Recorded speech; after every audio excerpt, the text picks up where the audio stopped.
My name is Sue Ferguson, and I've been asked to answer 3 questions this morning. How did I happen to get to the Church of the River? Why do I keep coming? And why do I support this church?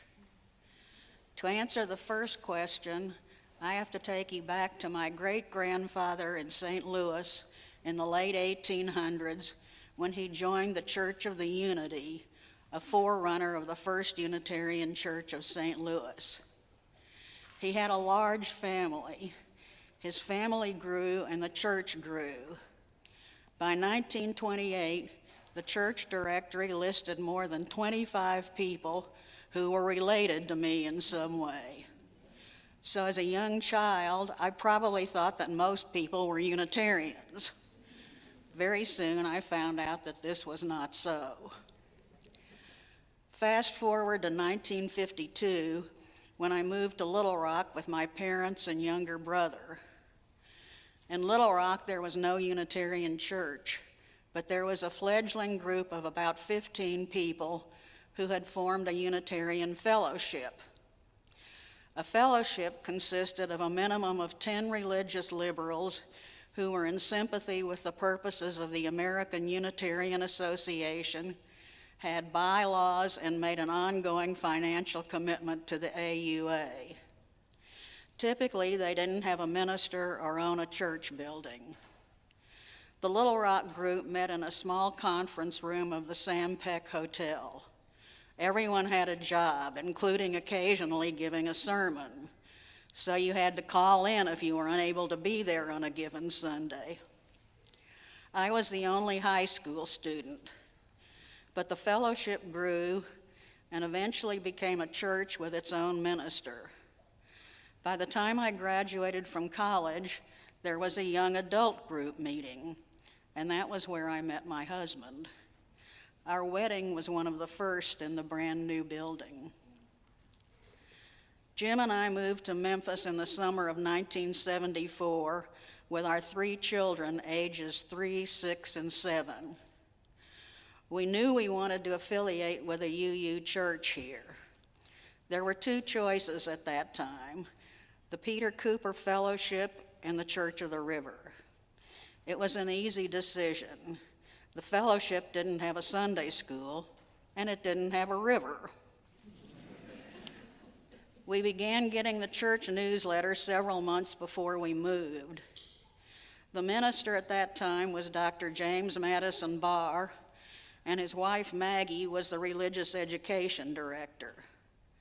The church didn't have services during the summer, but Maggie had organized a group of mothers of young children who met in each other's homes. It was a great way to get acquainted and also to find our way around the city. We called ourselves the River Rats. Dr. Barr was not fond of that name, but Maggie didn't care about the name. She was focused on her purpose, which was to create interest in her religious education program. It worked. We not only became good friends, but almost all of us eventually taught Sunday school or served on the religious education committee. I was director of religious education for 11 years. Even the children formed an attachment to the church. One of the 2-year-olds grew up and became our church president, none other than Matt Holladay. None of my own children live in Memphis now. While all 3 identify as UU, one married another Unitarian, one married a Catholic, and one married a Greek Orthodox. How typically Unitarian. My daughter was married in this church. My husband's memorial service was in this church. So I think you can see how this UU denomination, and particularly this Church of the River, has become part of the fabric of my life. Burton Carley, our minister emeritus, was fond of quoting Francis David, who said that we don't have to think alike in order to love alike.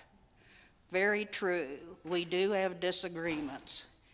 But even in those times when there are disagreements, I still feel a deep connection and loyalty to this church as an institution. It has been a constant influence in my life. It has helped me raise my children.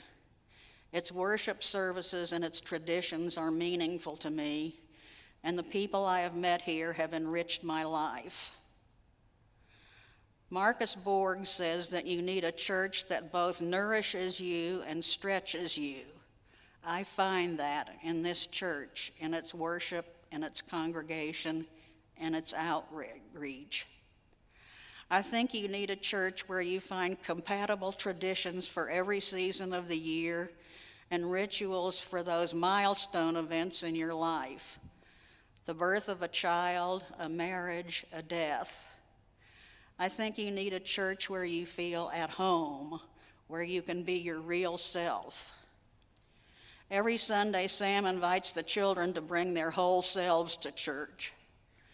I feel that as an adult, I can bring my whole self to this church. Not just my best self, and not just my confident self, but my questioning self.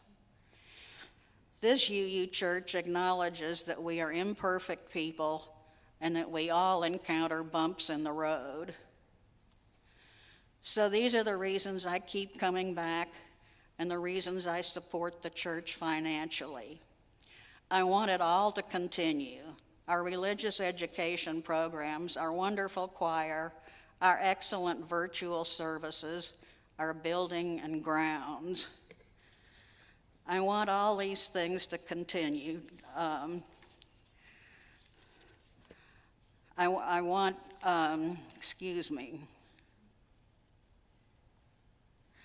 want our church to continue to be a liberal voice in our city and to continue to influence our city for good with such projects as the Soup Kitchen, Team Upstream, and Micah. I can't name everything and I can't do everything, but my church can represent me. I want our denomination to continue. A portion of what we give goes to the UUA, our national association. Twice a year, it sends us a magazine called the UU World. It offers resources for churches, ministers, religious education, and much more. It has its own bookstore and its own publishing house. It publishes our hymn books. It long ago organized the Church of the Larger Fellowship for UUs living in areas not served by a UU congregation. Its service arm is the UU Service Committee. At General Assembly, its annual meeting, you will meet more different kinds of Unitarians than you can ever imagine. I want all of these things to continue for myself and also for those who will come after me.